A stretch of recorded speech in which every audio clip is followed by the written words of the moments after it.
Welcome back to Full Moon Flock and Stock. I'm out here at one of our farrowing pens, but I wanted to actually discuss with you guys, for people who are new to pigs, probably the 5 most important things when it comes to raising them. Because there's a lot of people who like to get some pigs in the spring. They raise them through the spring and summer, and in the fall they have them processed. So there's kind of 5 or 6 key things you want to understand or know for your pigs. So one of the first is breed. If you're looking for something that's going to be a slow grower, that you don't want a very big pig, those are also not the type you want for just a raise in the summer, because a lot of those take a year plus to get out to a finished weight. But if you're looking for something with good quality meat for a heritage breed, you can go with a Hampshire. There are a lot of those out there. Durocs are good, Berkshires, mixes of those. You don't need to have purebreds. That's kind of the one mistake some people think is, oh, I have to have a purebred. No, some of these crosses, like, we work hard with our crosses to make sure that they're really good. So the second thing is an enclosure. And this pen right here is a little bit bigger, but all you really need is a 16 by 16 pen. And one thing I would recommend is you dig it in about 6 inches on the bottom so it sits down in there, because pigs like to root. So you dig that in. You want to set your T-posts, tie everything up. We go with 3 to 4 T-posts per side, and you want to make sure you have a gate. You can kind of see right here, we made this a little gate entrance. Ours is a little bit bigger because we got to get stuff in and out all the time. You want to make sure with your pen setup that you can get your pig loaded or dispatched if you're doing it yourself. So then another thing is a key thing is shelter. So in this pen, we have a Smidley hut we use for farrowing. It could be used for raising them, but it leaves you with less room. You don't really need a lot.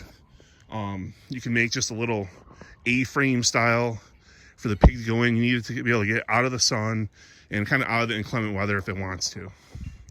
Then the next thing is water. You can see right here, we have a water barrel with a nipple. And we use those a lot for these pens. That's what we started with. Some people just use a bucket and they fill it twice a day or 3 times a day, to make sure pigs have enough water. That's a key thing, is pigs need food and water a good amount to grow in a realistic time frame. So our pigs finish from weaning to finish time in roughly 4 to 4.5 months. So it's a nice quick conversion for your feed. So then with the pen, one thing you can also do is use a solar power charger and run electric in. You can run 2 strands, one about 6 inches, the other one probably around 14 to 16 inches. And that'll help keep the pigs from rooting and getting out, because you don't want to chase pigs. They're not fun to chase. So we have the next thing is feed. So one of the big things is we free feed, and you can go to a Runnings or a Tractor Supply or a Farmer Boy Egg, and you can buy a single or a double feeder to feed your pigs if you want to do a free feed. That's how we started, and it's worked well for us. We've actually graduated up to those bigger ones because of the group sizes. That one, it holds 1,000 pounds. That one over there holds 2,000 pounds of feed. We're on a larger scale, and that's one of the things that we do to help finish them off in a quicker time frame.